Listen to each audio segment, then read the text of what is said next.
ఓం శ్రీ మహాగణాధిపతయే నమో నమః. శ్రీ మహాసరస్వత్యై నమః. శ్రీ గురుభ్యో నమః. హరి ఓం. గురుబ్రహ్మ గురుర్విష్ణుర్ గురుదేవో మహేశ్వరః.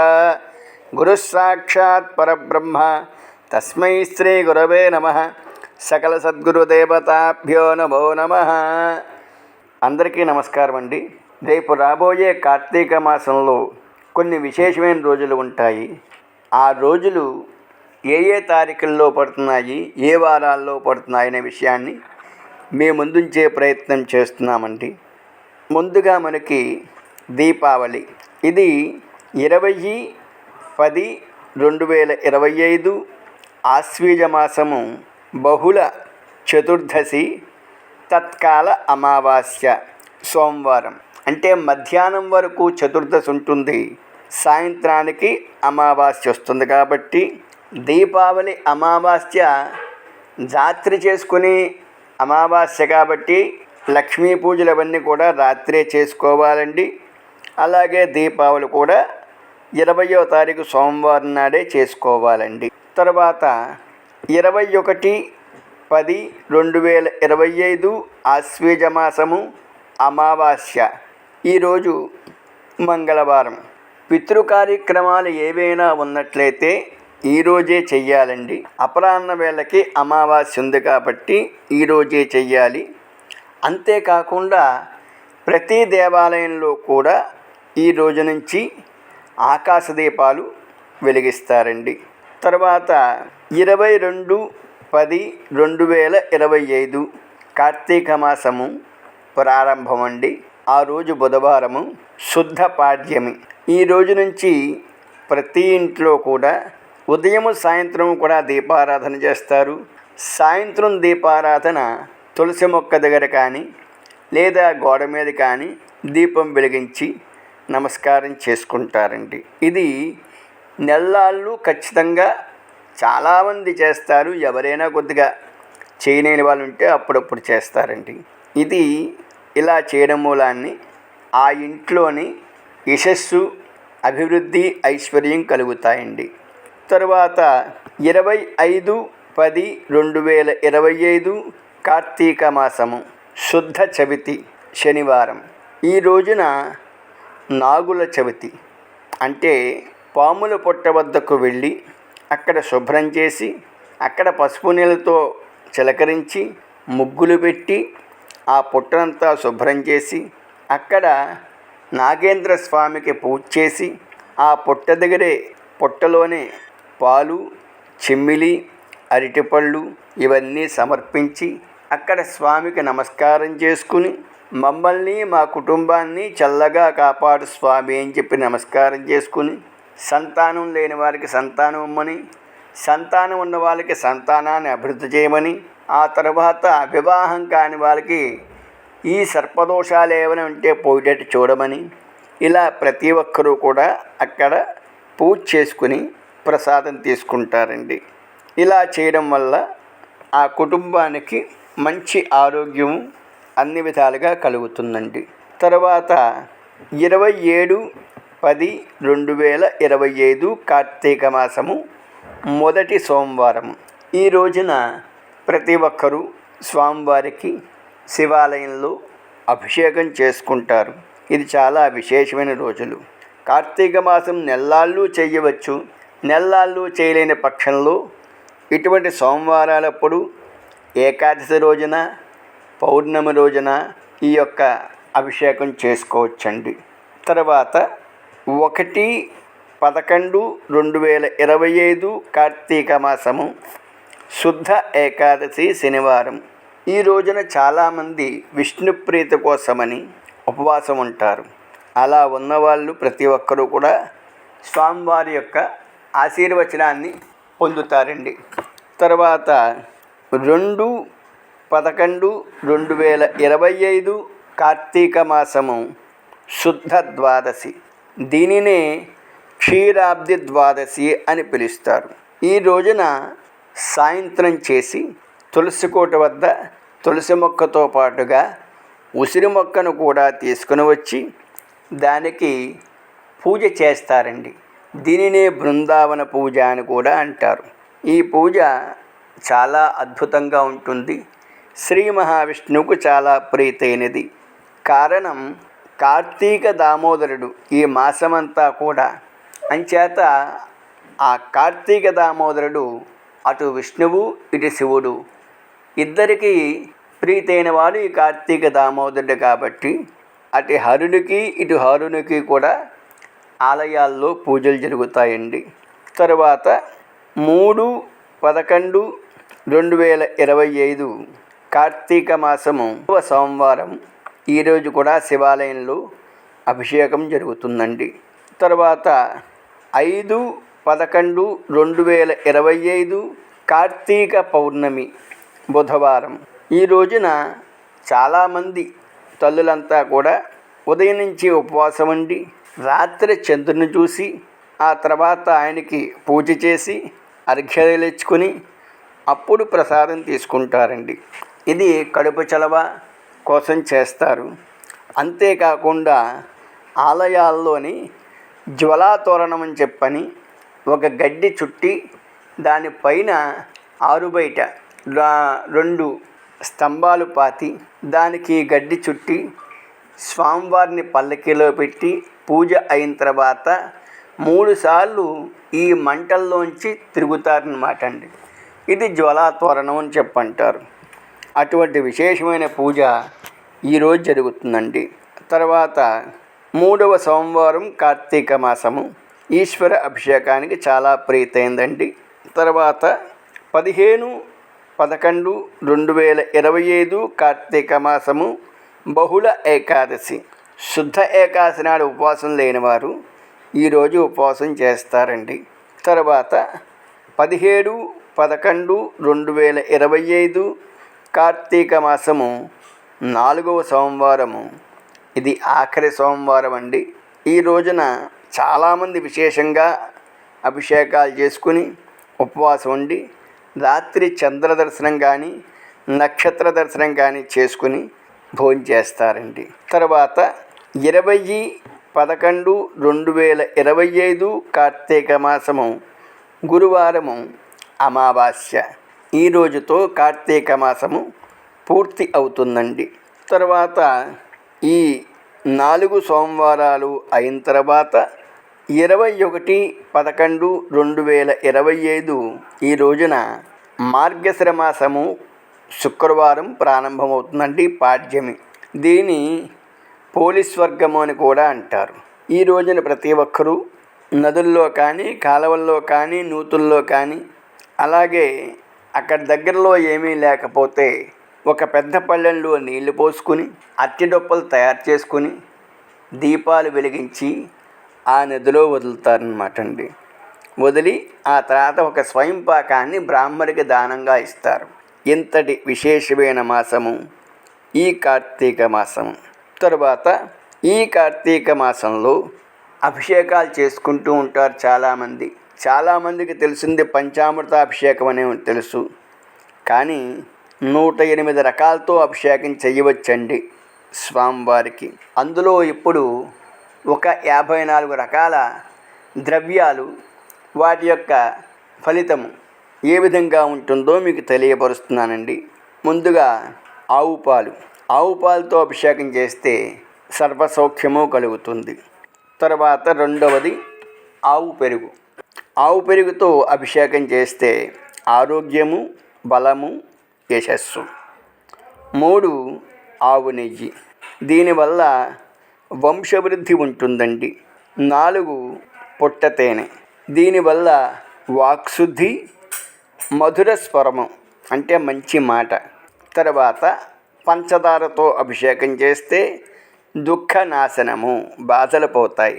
తర్వాత చెరుకు రసంతో అభిషేకం చేస్తే ధనప్రాప్తి కలుగుతుంది. అలాగే మామిడి రసంతో అభిషేకం చేస్తే వీర్యపుష్టి ఉంటుందండి. తర్వాత కొబ్బరి నీళ్ళతో అభిషేకం చేస్తే సర్వ సంపదలు వృద్ధి పొందుతాయి. తర్వాత ద్రాక్షరసంతో అభిషేకం చేస్తే కామ్య వృద్ధి, ఏ కామ్యమైతే అనుకుంటున్నామో అది పూర్తవుతుంది. తర్వాత కమలారసంతో అభిషేకం చేస్తే జీర్ణవృద్ధి, పుత్రలాభము కలుగుతాయండి. తర్వాత నేరేడు రసంతో అభిషేకం చేస్తే మధుమేహము నివృత్తి అవుతుంది. అంటే షుగర్ వ్యాధి చాలా మటుకి నివృత్తి అవుతుందండి. తర్వాత ఉసిరి పొడితో అభిషేకం చేస్తే ఎంతటి దీర్ఘరోగమైనా సరే నివారణ అవుతుంది. తర్వాత భస్మంతో అభిషేకం చేస్తే పాప నివృత్తి, ఐశ్వర్య ప్రాప్తి కలుగుతుంది. తర్వాత గంధంతో అభిషేకం చేస్తే పుత్ర ప్రాప్తి కలుగుతుంది. తర్వాత వట్టివేళ్లతో అభిషేకం చేస్తే కీర్తి ప్రతిష్టలు కలుగుతాయి. తర్వాత ఖర్జూరంతో అభిషేకం చేస్తే బలవృద్ధి కలుగుతుంది. తర్వాత జామకాయ రసంతో అభిషేకం చేస్తే దీర్ఘాయుష్యు పెరుగుతుంది. తర్వాత యాపిల్ పండు రసంతో అభిషేకం చేస్తే ప్రశాంత జీవనం కలుగుతుంది. తర్వాత బంగారంతో అభిషేకం చేస్తే లక్ష్మీ ప్రాప్తి కలుగుతుందండి. తర్వాత నవరత్నాలతో అభిషేకం చేస్తే రత్న సమృద్ధి కలుగుతుంది. తర్వాత పసుపుతో అభిషేకం చేస్తే పసుపు నీళ్ళు రోగనాశనం అవుతుంది. అలాగే కుంకుమతో అభిషేకం చేస్తే సౌభాగ్య వృద్ధి కలుగుతుందండి. తర్వాత బిల్వపత్రంతో అభిషేకం చేస్తే అపమృత్యు దోషం నివారణ అవుతుందండి. అలాగే తులసి తీర్థంతో అభిషేకం చేస్తే భాగ్యవృద్ధి కలుగుతుంది. తర్వాత కమలారసంతో అభిషేకం చేస్తే విష్ణు సాయుధ్యం కలుగుతుందండి. అలాగే గులాబీ రేకులతో అభిషేకం చేస్తే రాజవశ్యం కలుగుతుందండి. తర్వాత జిల్లేడు పుష్పాలతో అభిషేకం చేస్తే అనుకూల దాంపత్యం కలుగుతుందండి. అలాగే సంపెంగ పూలతో అభిషేకం చేస్తే మనోవికాసం కలుగుతుంది. తర్వాత నాగలింగ పుష్పంతో అభిషేకం చేస్తే సాక్షాత్తు శివ సాక్షాత్కారం కలుగుతుందండి. తర్వాత నందివర్ధన పుష్పంతో అభిషేకం చేస్తే నిర్మలత్వం వస్తుందండి.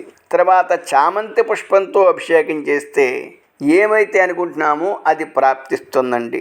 తర్వాత గోరోజనంతో అభిషేకం చేస్తే వైరాగ్య వృద్ధి కలుగుతుందండి. తర్వాత పునుగుతో అభిషేకం చేస్తే తరగని వయస్సు ఉంటుంది, అంటే యవ్వనం ఉంటుంది. తర్వాత జవ్వాదితో అభిషేకం చేస్తే అద్భుతమైన జనాకర్షణ, ఎక్కడికి వెళ్ళినా సరే మీతో 10 మంది కూడా ఉంటారు. తర్వాత ఖర్జూరాలతో అభిషేకం చేస్తే సర్వజన వశీకరణ, ఇది కూడా అంతే, అందరూ కూడా మిమ్మల్ని ప్రేమించేవారై ఉంటారు. తర్వాత పారిజాత పుష్పంతో అభిషేకం చేస్తే సుఖ దాంపత్య జీవితం కలుగుతుందండి. తర్వాత తుమ్మ పువ్వుతో అభిషేకం చేస్తే శరీరం ప్రకాశవంతంగా ఉంటుంది. తర్వాత మందార పుష్పంతో అభిషేకం చేస్తే ఉన్నత స్థితి కలుగుతుందండి. తర్వాత యాలకులతో అభిషేకం చేస్తే జన సమూహరణ కలుగుతుంది. తర్వాత లవంగాలతో అభిషేకం చేస్తే జీర్ణ వ్యవస్థ బాగుంటుందండి. తర్వాత జాజి పువ్వుతో అభిషేకం చేస్తే జనప్రియత్వము, అంటే ప్రజలకి మీ గురించి మంచి చేస్తారు ఈయన అనే ఒక ఆలోచన ఉంటుంది. తర్వాత మరువంతో అభిషేకం చేస్తే జనాకర్షణ. అలాగే దమనంతో అభిషేకం చేస్తే ధనాకర్షణ. తర్వాత నవధాన్యాలతో అభిషేకం చేస్తే నవగ్రహ బాధ నివారణ కలుగుతుందండి. తర్వాత గంగాజలంతో అభిషేకం చేస్తే కైవల్య ప్రాప్తి కలుగుతుంది. తర్వాత సొంటి పొడితో అభిషేకం చేస్తే జఠర రోగ నివారణ ఉంటుందండి. అలాగే శంఖంతో అభిషేకం చేస్తే విష్ణులోక ప్రాప్తి కలుగుతుందండి. తర్వాత కుంకుమ పువ్వుతో అభిషేకం చేస్తే తేజస్సు కలుగుతుంది. అలాగే కస్తూరితో అభిషేకం చేస్తే ఆయుర్వృద్ధి కలుగుతుంది. అలాగే గరికతో అభిషేకం చేస్తే దుస్వప్ననాశనం ఉంటుంది, అంటే దుష్టకళలు రావు. తర్వాత తిప్పతీగతో అభిషేకం చేస్తే ఆయుర్వృద్ధి ఉంటుందండి. తర్వాత అన్నంతో అభిషేకం చేస్తే రాజ్యప్రాప్తి. తర్వాత ఉమ్మెత్త పువ్వుతో అభిషేకం చేస్తే పిచ్చి నివారణ అవుతుందండి. రుద్రాక్షతో అభిషేకం చేస్తే సిరి సంపదలు కలుగుతాయి. ఇలాగా పై వాటితోటి స్వామివారికి అభిషేకం చేసినట్లయితే విశేషమైన ఫలితం వస్తుందండి. తరువాత భగినీ హస్త భోజనం అండి. ఇది భారతదేశంలోను నేపాల్లోనూ ఎక్కువగా చేస్తూ ఉంటారు. భారతదేశంలో అయితే ఉత్తరాంధ్ర వాళ్ళు ఎక్కువగా చేస్తారండి. దక్షిణాది వాళ్ళు చాలా తక్కువగా చేస్తారు. ఇది చాలా విశేషమైన పూజ. ఇది సోదర సోదరీమణులను వారి బంధాన్ని గట్టిపరిచే పూజ అన్నమాట. భగిని అనగా అక్క లేదా చెల్లి అని అర్థము. హస్తభోజనం అనగా వారే స్వయంగా వంట చేసి వారి అన్నదమ్ములకు తమ ఇండ్లకు పిలిచి సాదరంగా ఆహ్వానించి వారికి నవకాయ పిండి వంటలతోటి భోజనం పెడతారు. అప్పుడు వారు అన్నదమ్ములు చీర జాకెట్టు, పసుపు కుంకుమ, పుష్పాలు, గాజులు, స్వీట్లు వారికిచ్చి వారిని ఆశీర్వదిస్తారు. దీనినే భగినీ హస్త భోజనం అంటారు. లేదా ఇంకో పేరు కూడా ఉందండి, యమద్వితీయ అని. ఇప్పుడు ఇది ఎప్పుడు చెయ్యాలి అనగా కార్తీక మాసంలో శుద్ధ విధియ నాడు, అంటే ఈ కార్తీక మాసము ప్రారంభమైన 2వ రోజున ఈ యొక్క కార్యక్రమం చేస్తారండి. ఈ విధంగా చేయడం మూలాన్ని అన్నదమ్ములకి అపమృత్యు దోషం పోతుంది. దీనికి పురాణ గాథ కూడా ఒకటి ఉన్నదండి. అది ఇప్పుడు మీకు తెలియపరిచే ప్రయత్నం చేస్తాం. సూర్య భగవానుడికి ఒక కుమారుడు ఒక కుమార్తె ఉన్నారు. కుమారుని పేరు యమధర్మరాజు, కుమార్తె పేరు యమున. వీరిద్దరూ అన్నా చెల్లెళ్ళు. యమునకు పెళ్ళైపోతుంది. చెల్లెల్ని చూడ్డానికి యమధర్మరాజు ఏనాడు వెళ్ళలేదండి. యమున మాత్రము చాలాసార్లు రమ్మని కబురు పంపిస్తూ ఉండేది. అయితే ఒక రోజున యమధర్మరాజు చెల్లెల్ని చూడ్డానికి ఇంటికి వెళ్ళాడు. యమున అన్నగారి రాకన చూసి గ్రహించి అన్నగారికి అన్ని రకాలుగా ఆతిథ్యమిచ్చి పిండి వంటలతో భోజనం పెట్టింది. దానికి యమధర్మరాజు చాలా సంతోషించి, అమ్మా, నీకు ఏం వరం కావాలో కోరుకో అని అడుగుతాడు. యమున ఈ విధంగా అడుగుతుంది, అన్నదమ్ములకు అపమృత్యు దోషం లేకుండా చూడమని కోరుకుంటుందండి. ఇక్కడ ఒక విశేషం ఉన్నది. యమునా నదిలో స్నానం చేస్తే అపమృత్యు దోషం ఉండదు అని శాస్త్రం ఉంది. చెల్లెలు అడిగిన వరాన్ని అంగీకరించి తదాస్తు అని చెప్తాడు. ఎవరైతే ఈ యమునా నదిలో స్నానం చేయలేని వారుంటారో వారు ఈ కార్తీక మాసంలో వారి అప్పచెల్లెళ్ళ ఇంటికి వెళ్ళి ఈ శుద్ధ విధి నాడు భగినీ హస్త భోజన కార్యక్రమాన్ని చేసినట్లయితే వారికి ఆరోగ్యము అన్ని విధాలుగా అపమృత్యు దోషము పోతుందని దీని యొక్క ఆంతర్యం అండి. అందుచేత ప్రతి ఒక్కరూ అన్నదమ్ములు వారి అప్పచెల్లెళ్ళ ఇంటికి వెళ్ళి ఆ బంధాన్ని గట్టిపరుచుకునే ప్రయత్నం చేస్తారని, దీనిని భగినీ హస్త భోజనమని కార్తీక మాసంలో 2వ రోజున ఈ యొక్క కార్యక్రమాన్ని చేయడం జరుగుతుందండి. ఇక్కడ ఇంకొక విశేషం ఉంది. ఏమిటయ్యా అంటే, చాలామంది మేము శ్రావణ మాసంలో రక్షాబంధనము అంటే రాఖీ పండగ చేస్తున్నాం కదండి, అది సరిపోదా అని అడుగుతారు. ఇక్కడ రక్షాబంధనము చెల్లెళ్ళు అన్నగారింటికి వెళ్ళి అన్నగారికి రక్ష కట్టి వారి దగ్గర ఆశీర్వచనం తీసుకుంటారు. అన్నగారు వారిని ఆశీర్వదించి వారికి ధనమది ఇస్తారు. అంటే మాకు రక్షణగా ఉండు సోదరా అని దాని యొక్క భావం అండి.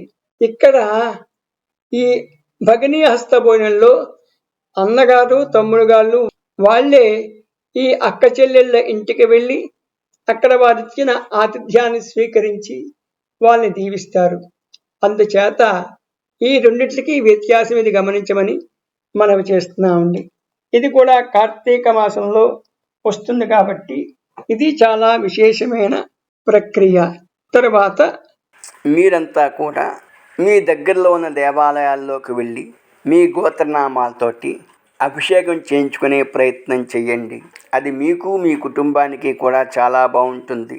లేదు అన్న పక్షంలో మీ ఇంటి పురోహితుల చేత ఈ అభిషేకం చేయించుకునే ప్రయత్నం చేయండి. మీరు వెళ్ళలేకపోతే ఈ కార్తీక మాసంలో 4 సోమవారాలు వచ్చాయి. ఈ 4 సోమవారాలు మేము మీ అందరి తరఫున మీ గోత్రనామాలు తీసుకుని 4 వారాలు కూడా ఈశ్వర అభిషేకము రుద్రహోమము చేయి సంకల్పించామండి. మీకు ఎవరైనా ఈ అభిషేకం చేయించుకోవాలి అని అనిపించినట్లయితే మాకు ముందుగా మీ గోత్రము, నక్షత్రము, మీ ఇంటి పేరుతో మీ పూర్తి పేరు, అలాగే మీ కుటుంబ సభ్యుల పేర్లు, తర్వాత మీరు చేస్తున్న వృత్తి, అలాగే మీ సమస్య ఏదైనా ఉంటే రాసి మాకు పంపించండి. పంపించినట్లయితే ఈ 4 వారాలు కూడా మీ తరఫున మేము చేసి మీకు ఆ చేసిన వీడియో పంపిస్తామండి. దీనివల్ల మీకు మీ కుటుంబానికి కూడా మంచి జరిగే అవకాశం ఉంది.